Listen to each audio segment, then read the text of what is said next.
Mga paps, hindi na talaga ako makaswipe ng papuntang Cavite. Kanina pa mula sa North Caloocan, nandito na ako sa malapit ako sa Manila. Putik, wala talaga mga paps.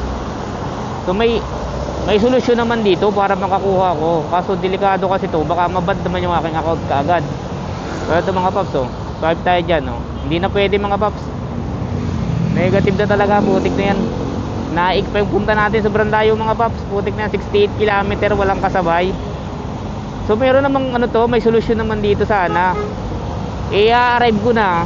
Kaso yun lang, baka madali tayo nilamog, di ba?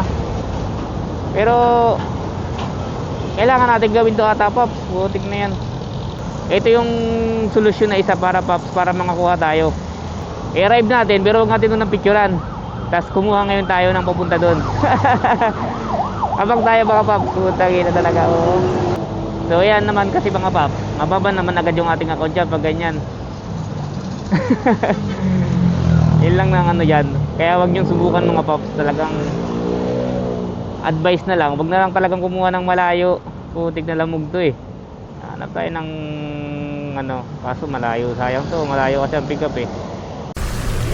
Yun mga paps, nakakuha na tayo ng kasabay ng ating papuntang Naik. So ayun, ganoon lang ang gagawin yung mga paps.